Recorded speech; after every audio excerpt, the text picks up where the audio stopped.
Sectors twine, homemade rhubarb wine, tug of war, heave-ho, WI, best in show, bunting, marquees, and clotted green teas. Sponge cake, light as a feather, hello vicar, lovely weather. Most visitors come to Wimbledon for one reason: tennis. The championships began in 1877, and the All England Club is now one of the world's most famous sporting venues. If tennis is all you see, you miss Wimbledon's real charm. Most visitors think Wimbledon is just the tennis tournament. The tournament borrowed its name from a village that existed for centuries before the first serve was struck. Beyond the courts lie village streets, woodland paths, open heathland, horse riders, dog walkers, and traditional Sunday lunches. On the edge of the common, the Fox and Grapes at 9 Camp Road, Wimbledon SW19 4UN, feels more English village than London pub. A Georgian building beside the trees, walkers arriving from the heath, locals at the bar, dogs under tables, and the sense that somehow you've stepped out of the city without ever leaving it.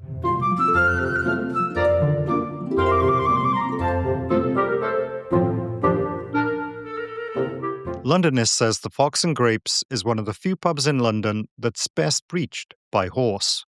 The approach to the Fox and Grapes is about as rural as you can get in Zone 3. The building dates to 1787 during the reign of George III and long before much of modern London took shape.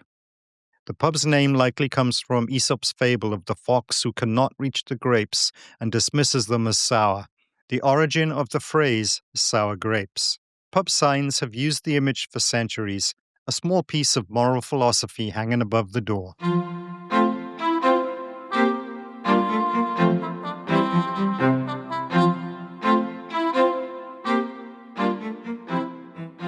The landscape surrounding the pub is Wimbledon Common, part of 1,140 acres of protected heathland and woodland that includes Putney Commons. It's a reminder that London is not only red buses and historic landmarks, but a collection of villages, each with its own character, traditions, and sense of belonging.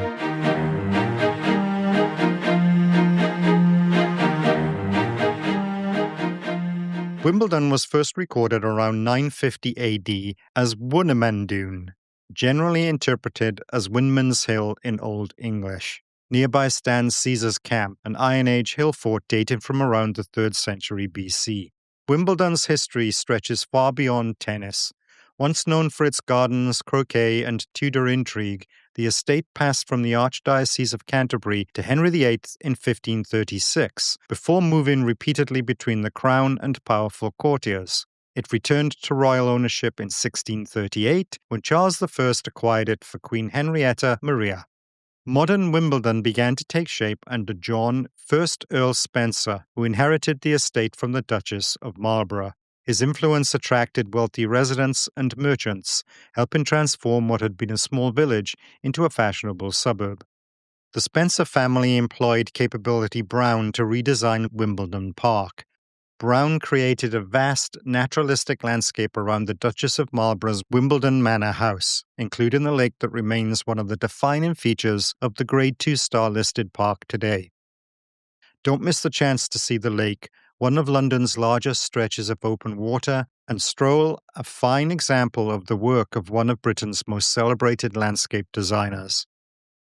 For travellers looking to balance museums, landmarks, and busy streets with a little fresh air, Wimbledon Park Lake offers an easy escape and another reminder that London's story is as much about landscape as it is architecture.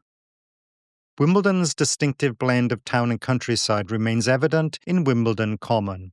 The area was preserved for public use by the Wimbledon and Putney Commons Act of 1871 after local opposition defeated plans by the 5th Earl Spencer to enclose it. Today, the common remains a haven for wildlife, including kestrels, buzzards, and sparrowhawks. The common was once known for horse racing, bare-knuckle boxing, and even dueling. One of the most notorious encounters took place in 1840 when the 7th Earl of Cardigan wounded a fellow officer in a dispute that began over improperly served wine.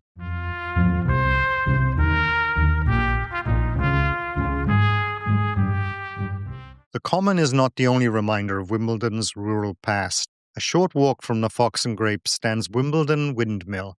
Built in 1817, its white sails have overlooked the heathland for more than 2 centuries.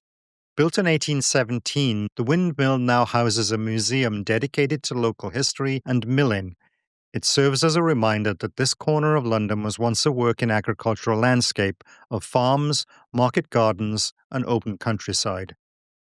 Long before tennis spectators arrived carrying strawberries and sun hats, local families relied on the surrounding land for their livelihoods. During the late 18th and early 19th centuries, the area became fashionable among wealthy Londoners seeking cleaner air and a more rural setting. For a modern visitor, Sir Joseph Banks provides an unexpected link between Wimbledon and the wider world.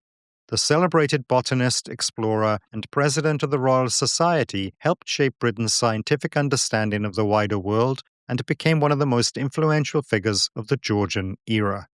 Banks moved in the same social and intellectual circles as many of the wealthy families connected to Wimbledon estates. While many of Wimbledon's grand 18th century houses have disappeared, elements of the historic landscape remain. Walk through Wimbledon Village, across Wimbledon Common, or around Grade 2-star listed Canizaro Park, and you're close to the kind of setting that attracted wealthy landowners, politicians, gardeners, and scientific minds of Georgian Britain. A reminder that behind today's quiet village atmosphere lies a history connected to scientific discovery, global trade, and the expanding British Empire. Allow time to explore Canizaro Park. The park grounds date to the 18th century when wealthy landowners transformed the hillside into a fashionable retreat on the edge of the capital.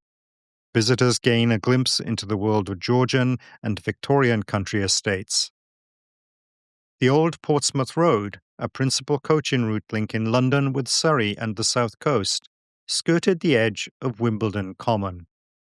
Before the arrival of the railway, stagecoaches and travellers regularly passed through the Wimbledon Village area on their way in and out of the capital. This lonely stretch of road by the Common was prime hunting ground for the highwayman Jerry Abershaw, who worked the Kingston to London Road from a gang base at the Bald-Faced Stag at Putney Vale. Inns were an essential part of this world, providing food, shelter, stabling, fresh horses, and local knowledge for travellers on the road. The Fox and Grapes belongs to that long tradition.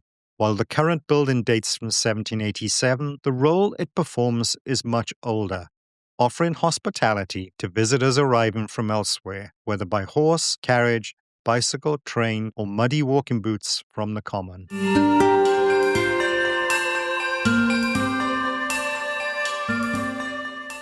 Wimbledon also offers one of London's more unexpected sights. Nestled among residential streets is the Buddha Padibapa Temple, the first Thai Buddhist temple established in Britain.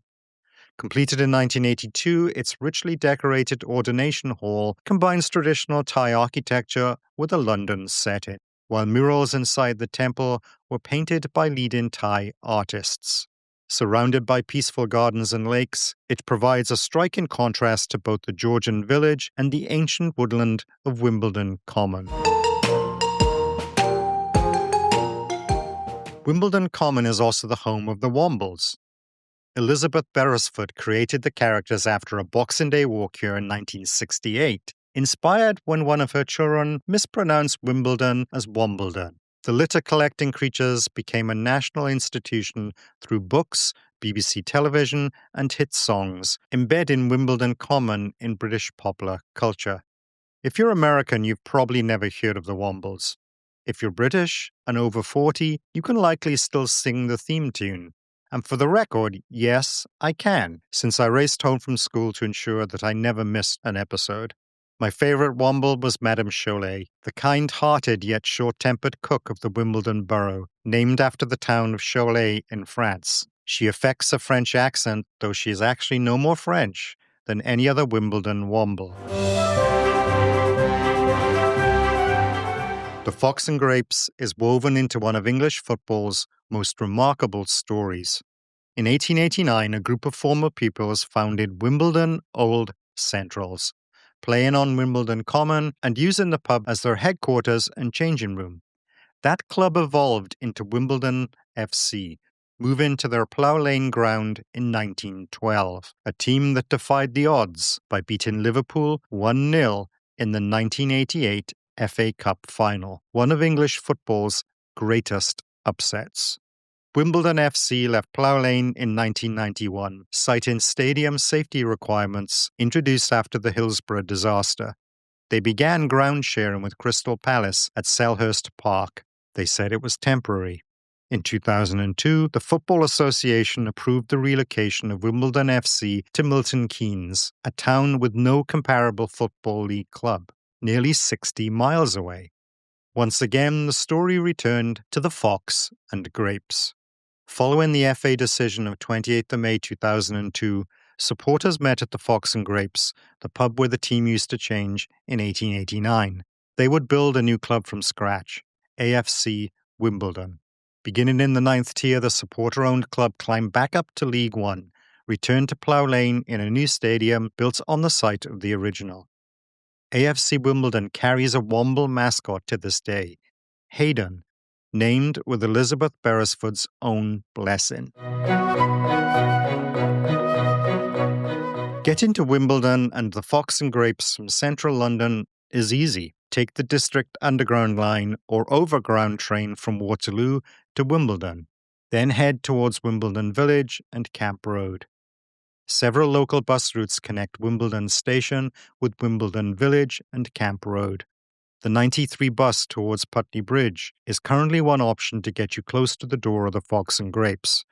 But as always, call ahead to check current scheduling. The Fox and Grapes matters because it brings together the layers of London that visitors rarely see in one place: history, community, countryside, and culture. A place where a pub can be a changing room, meeting hall, refuge, protest room, dining room, and community memory bank. If tennis is part of your London imagination, go and see the All England Club. Walk the streets that fill every summer with spectators overpaying for strawberries, queues, and white clothing. Point of note for my tennis fans: Wimbledon tennis is one of the last major sporting events where spectators can still line up for same-day tickets. It's called the Wimbledon Queue. Now, I'm not sure why it needed a name or even promoting.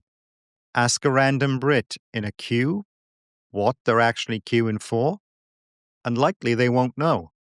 They saw a queue and something primordial just kicked in. A queue implies something worth queuing for, and it would be most un-British-like not to see what's going on. Outside the championships, Wimbledon is surprisingly quiet. So do what most visitors do not do. Once you've checked out the Lawn Tennis Association, keep going. Head towards Wimbledon Village.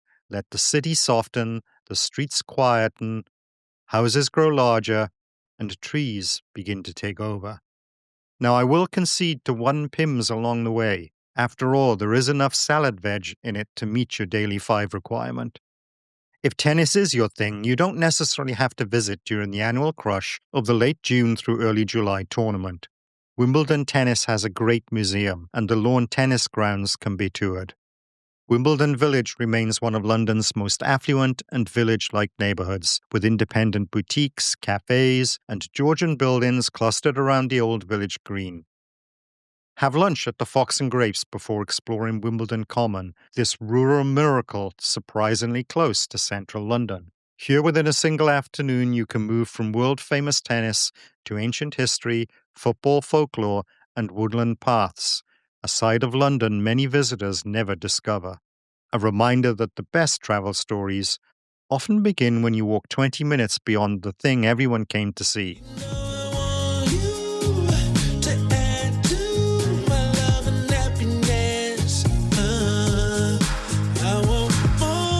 If you live, work, or travel in London, or if you own, manage, or work in a London pub, if you work as a London tour guide or at a London attraction, and you'd like to be a guest contributor to our main podcast, Publicity, your London Travel Toolkit, email me expatandy@publicitythepodcast.com.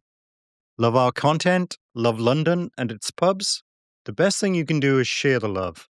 Literally, share this episode with your network. Your share is the butterfly ripple effect across the globe for a small business in London.